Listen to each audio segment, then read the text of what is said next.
Greetings, programs. This is Wretch. Welcome back to Citizen Sleeper 2 Starward Vector. And in the last episode, guys, we went on a brotherly rescue mission.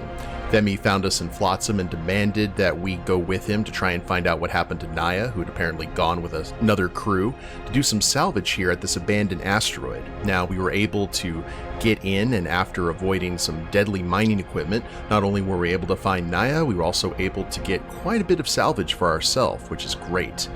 So, now that we are done here, I actually want to see, we still got some good dice to use. I'd be ashamed to lose it. So in terms of intuition, let's go ahead and push. Give ourselves a guaranteed 3. Or guaranteed supplies, at least. We have one more fruiting body left. Yeah, we can try. Energy. And we're out. Okay. No worries. We also found out in the last episode that we have the ability to upgrade the engine, so we need to get some more engine parts. Which it looks like we just have one left. We are so close. And... Wait one sec. What was that? Explorer? Oh, that's just for the rig. I see.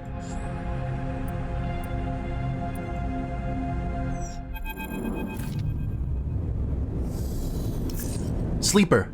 You hear Bliss's voice hiss as you pass through the rig's central corridor. You have to come see this! You follow their voice and find them floating outside the supply store, looking in. Bliss holds a finger to their lips and nods inside. Quietly. She's eating. You look inside and see a cat floating just inside, batting at a food pouch. The stray barely acknowledges your and Bliss's presence. Instead angles its body to catch the droplets of liquid that are released from the transparent packet. Your troublesome stowaway.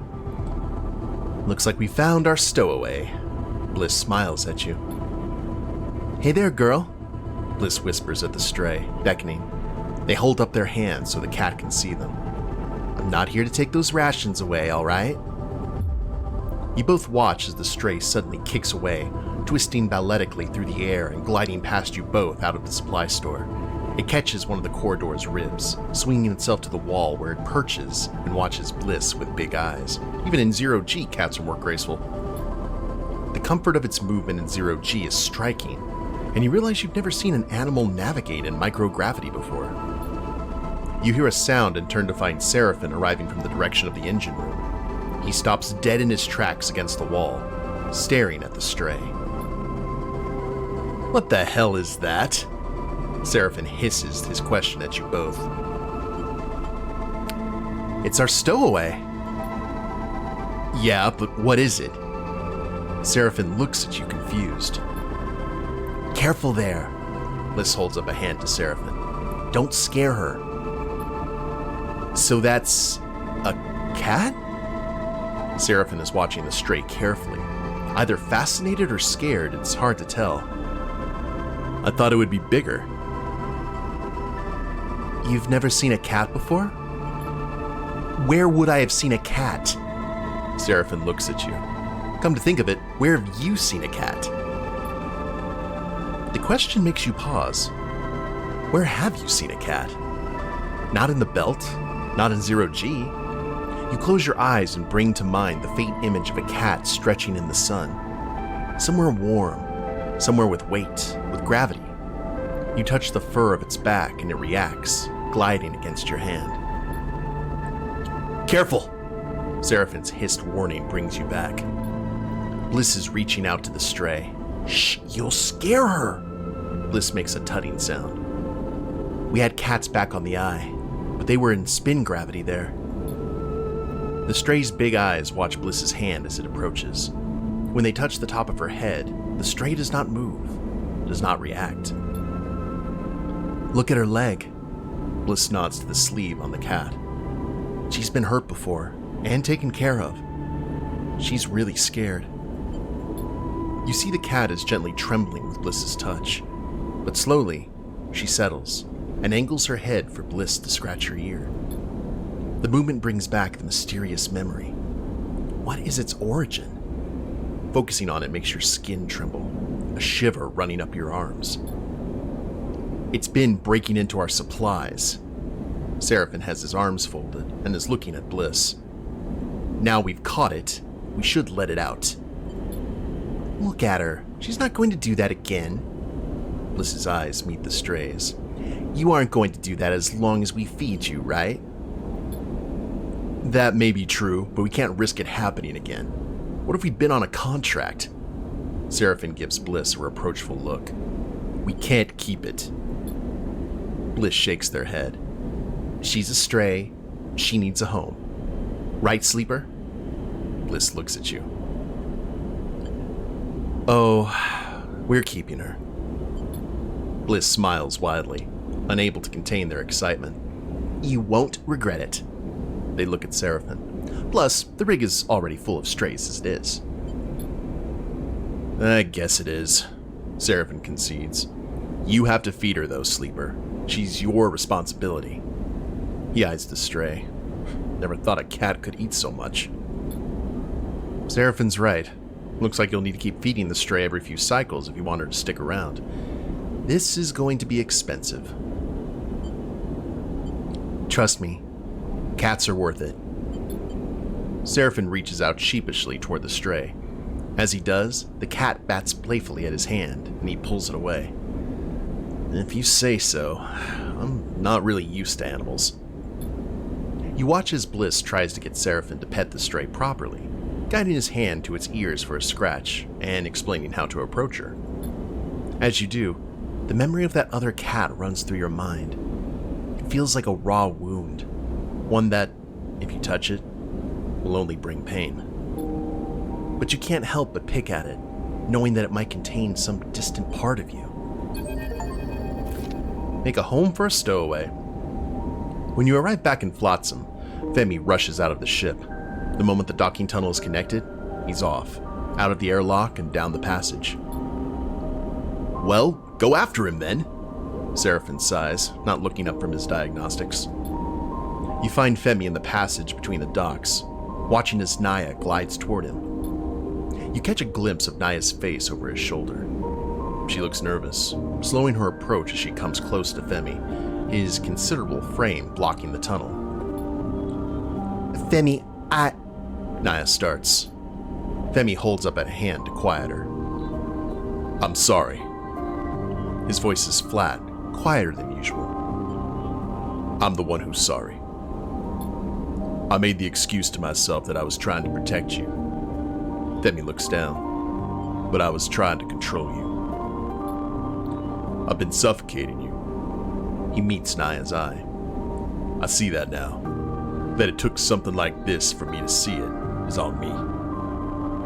Femi's voice cracks and the tunnel suddenly feels small, intimate. He folds his arms, regaining his composure.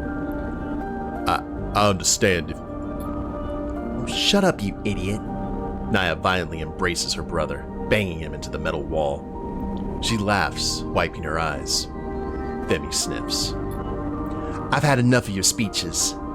Nia smiles. Apology accepted. It's not a speech. Femi can't help but take his typical self-serious tone with Nia, but you see it makes her smile. I have something I need to say. You are a powerful person, and I've been trying to curb that, because it scares me. And it scares me how little it scares you. He laughs an uncharacteristically light laugh. But I'll stop placing those limits on you. In fact, I want you to have the ship. Femi seems pleased that this stuns Nia into silence. I can make my own way, find work with crews. He glances over his shoulder at you. Perhaps Sleeper will take me on. But I need some time away from leading, from captaincy, while you need anything but. He puts a hand on her shoulder. The symbol crash is yours. Nia sighs. Femi, you really need to listen more. I don't want your ship.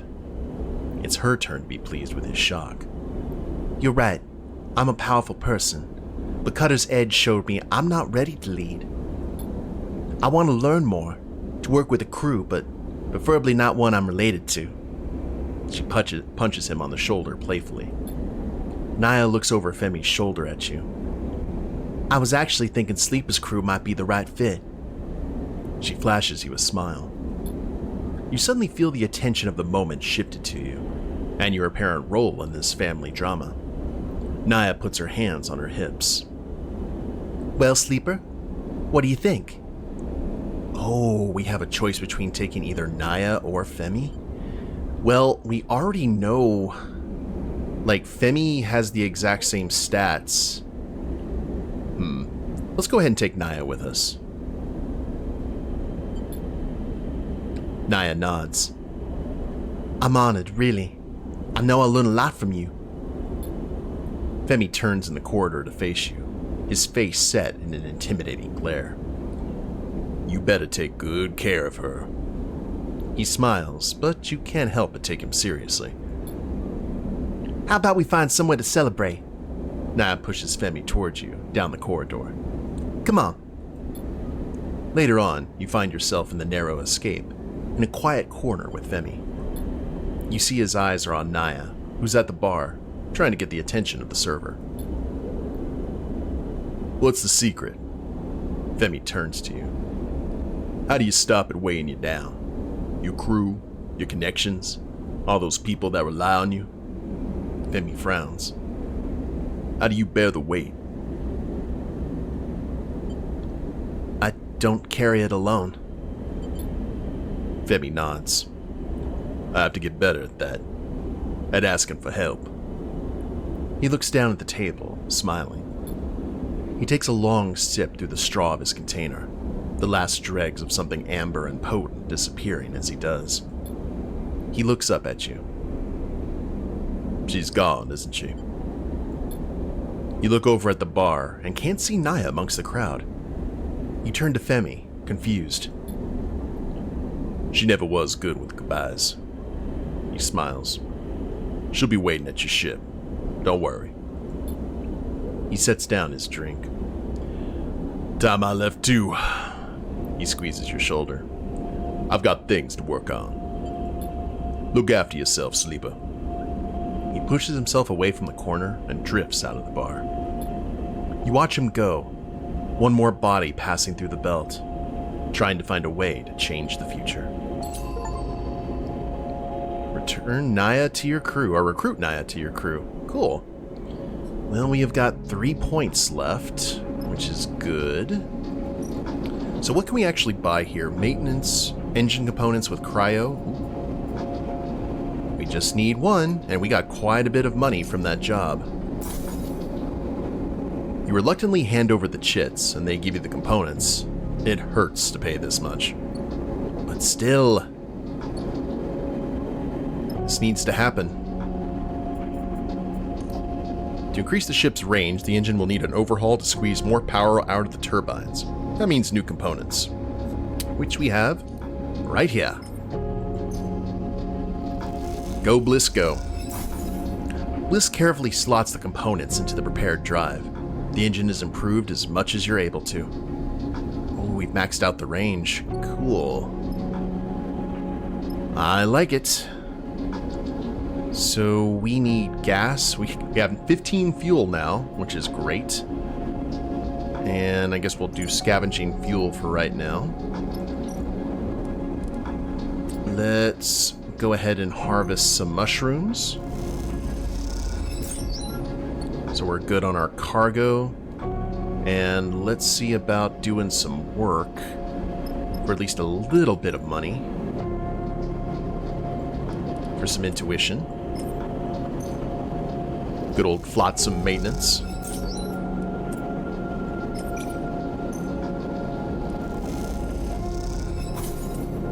A cryo. We'll try and make some more coin so we can top off the tank and get out of here before Lane decides to catch up. 3 per travel. I was wondering if that was going to increase, but That's good. And also something random may happen here along the way. Oop. Now, where do we go and feed the cat? Make a meal with supplies. Feed the stray. Well, every little bit. I wonder... It doesn't really say when we need to feed the stray. Now that you're familiar with the stray, you can feed her directly, but she's still a little nervous around you and the crew. Let's see if we can fix that. You put supplies into the special feeder Bliss set up. The stray waits until you're outside the room to come eat. But if we have this, as long as we have a high enough dice, we can basically counteract our kitty feedings for Jonesy, which is what I want to call the stray. 2. Let's keep it going.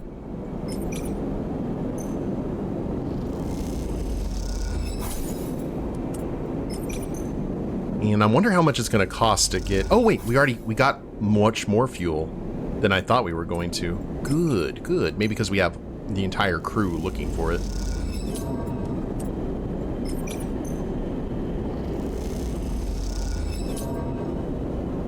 Well, that was tiring. And one more day here. So let's see how much fuel that gets us waiting. 5. Okay. Great, we don't have to buy fuel anymore. Now we can use those days. Like, really properly. Let's... just gotta keep on feeding the cat. It's a cat feeding simulator. All good. Hopefully it's one of the best options. Huzzah. So let's head in here and get some food. A little bit of cryo.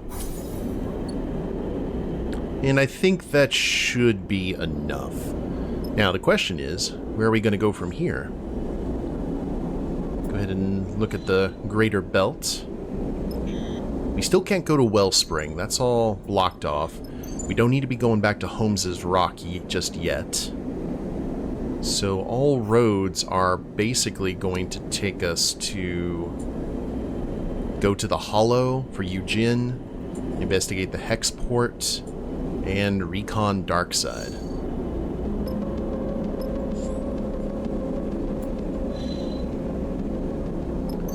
All the way to Helion Gate, all the way to Scatteryards, and can go all the way to the Hollow too, which is pretty awesome. Greenbelt's already done. Darkside, can't do that. Got multiple things going on in the Scatteryards. And then the Hollow for the Inter-System ship. What to do first? That's a major drive. That's a major drive, and that's all major drives. Let's just go to the Scatteryards.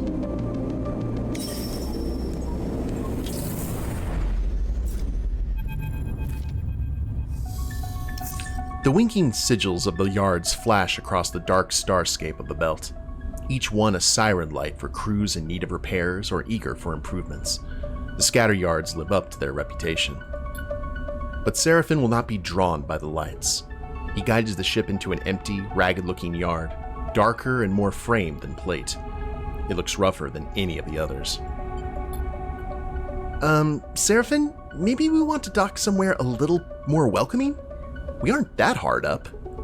Bliss turns to you. Or are we worse off than I thought, Sleeper? Best shipwrights rarely have the brightest signs. Thought you'd know that, Bliss. Seraphin reaches up and flicks a set of switches above his head. Marco's the best in the Scatteryards. The best? Or just the best you know? Bliss gives him a skeptical look. You'll see. Seraphin smiles widely, shutting off the main console and unclipping from the pilot seat. We're safe here. Seraphin turns to you. No need to run from Lane for a while. He'll never find us in Marco's yard. It'd be nice to have a break from running. Junie floats at the back of the cockpit. I hear the Scatteryards has some good data analysis terminals on the hub. Junie glances at you. If you can spare me. Nia glides into the cockpit. We here? Femi loves this place. She glances at you with a smile. All these grumpy spacers waiting on repairs. I think it fits his temperament. You follow Seraphin as he glides eagerly to the airlock. You and Bliss exchange glances. Both of you are used to Seraphin's headstrong moments, yet you still can't help feel that now familiar pull of someone else's problems. Marco! Seraphin opens his arms to the figure coming through the cycling airlock. Finn! Marco flows through the doorway, a crooked smile across his pale face, his sharp eyes glinting in the rig's bright work lights. The two embrace in more of a chest bump than a hug, Seraphin spinning with the momentum of the impact to end with his arm across Marco's shoulder, the two side by side, grinning. You notice Marco's eyes flicker, quickly falling on you. A slight narrowing suggests he has immediate thoughts about your presence. So, this is who you're flying with now, Finn. Marco shoots you a wink, his expression shifting to conceal his previous curiosity or concern. Bliss, they introduce themselves curtly. You two used to be on a crew together, I assume? Oh, me and Finn? No, we're just drinking buddies. Marco's response provokes a laugh from Seraphin. Some kind of joke you can't quite catch the tone of. Marco turns his attention to you. And a sleeper! He smiles. My condolences. It's a damn crime what those corporations do to you. But at least you're out, huh? I appreciate the solidarity. Of course. Marco taps a fist to his chest in a gesture that seems both genuine and mocking in the same instant. Marco turns back to Seraphin. It's been too long, Finn. Not flying with old Betty anymore? You immediately see the reaction in Seraphin, his entire being tightening without anything more than a shudder to signify it. No, that's long done. Marco shrugs. That's the way of the belt. He shakes Seraphin by the shoulder. Come on then, I'm not floating around in this drafty old thing. Let's get a drink. Marco turns his attention to you.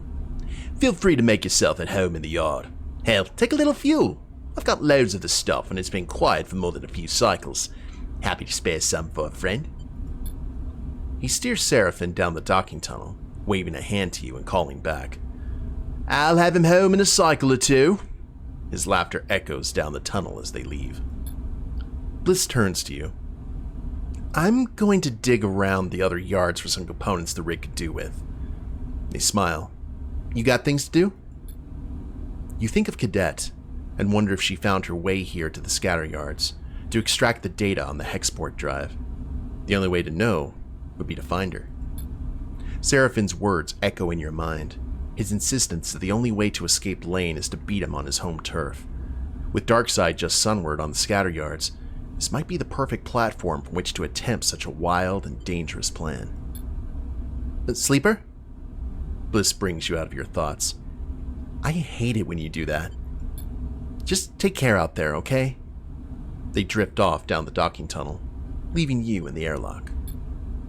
It seems the next step is up to you. Okay, so what do we have here? Looks like we have a transit hub. Oh, this is actually a large area. Surya's Yard, infamous shipfitter yard. The transit hub's the Scatteryard Central Terminal. And Marco's Yard, sparse shipfitter station. Drinking buddies. Seraphin and Marco are off on some Scatteryards dive, or in some dive. Catching up, you hope Marco returns your pilot in working order. Maybe. I'm kind of getting Lando Calrissian vibes, but more of I'm going to screw you over than redeeming yourself in the end. Hopefully that's not the case. Among the yards, a scattered mess of independent shipyards around a central transit hub, the yards are a particularly difficult place for outsiders. Follow the markers or shop talk, and that would definitely be what we would use. But what's over here? Shipfitter's mate, new workers, and junior shipfitter. Wow, this is awesome.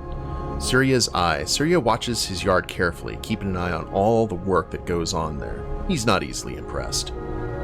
Well, let's see if we can go ahead and make him impressed.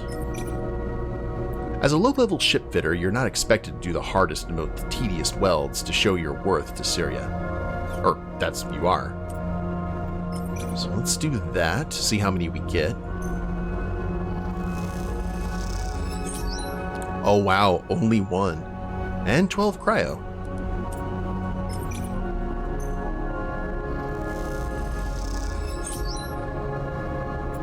You managed to meet the pace of the team, completing your welds just in time for them to be checked.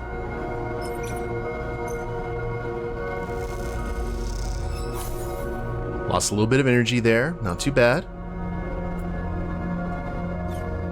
Oh, we actually didn't, I see, okay. Well, that might be something that we wait for tomorrow to do, or the next cycle. And this is just risky. There's no faster way to get to know shipfitters than to chat about their complex work. It does require a certain knowledge base, though.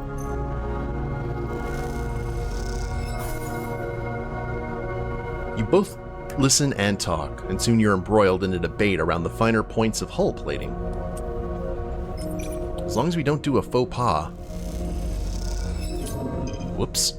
You lose a bet on which of the 2 different drive mounts offers the most resistance. From the laughter, you suspect it was rigged. Hey! You hear a voice echoing through the public passage. Wait up! Am I glad to see you? Cadet sweeps her hair out of her eyes, and then glances up and down the corridor. This is not my kind of station. Cadet rolls straight into her complaints. All the yards have their own water and facilities, meaning the hub here is not fit for general use. There's a couple of guest houses, but you would not believe the state of them with all the spacers that stop here for a shore leave. Ugh, you don't want to know. Hi, Cadet. Hi, yeah. She blinks at you. Are you even listening? So, get this. Cadet locks her fingers together and stretches her arms. That girl of mine I said could crack anything, she's gone. Didn't even leave a note. Ran to dark side, maybe? Not that I blame her given the state of this place. She looks sideways at the grubby walls. She left her workshop empty though, so I slipped in. That's where I've been napping. I've been doing my best all these cycles to crack that drive, but I'm a spindle jack, not a data scrapper. Which is why I'm happy to see you. She takes a breath. Telling you, I have not spoken to anyone in a long time. She runs a hand through her hair. How about that alert they put on you? It doesn't seem to stretch too far out of the spindle, but I've been careful. She glances around, hence the not talking to anyone in ages bit. Look, I'm in over my head here. Cadet looks away, annoyed at herself. How about you come down to the workshop, we put our heads together, and see what we can pull out. I just know there's some nasty shit on that drive, stuff worth getting out into the light. Cadet sets her jaw, nasty enough for them to ruin my life over. I'll be there. Cadet smiles for a moment, then it's gone. All right then. The workshop's in the tech cluster. You'll see it. Now, I've got to go find something to eat that isn't dried. She turns and disappears back down the passageway. The spent drive. Shipfitter, food, and drink. So we got a place to buy a meal. That's good. And Cadet's workshop. What do we have to do in here? Interface and intuition. Well, at least we got the intuition. Identify passcodes. And dark data. So that's a lot to do. Whew. Okay, well, I think things are going to be picking up here fairly soon, guys, in the Scatteryards. But we'll go ahead and end it here and see what happens in the next episode. Hope you all have enjoyed it. If you liked the episode, please leave a like down below. Subscribe to the channel, leave a comment, that'd be a big help. And we'll see you next time. Later days, everyone.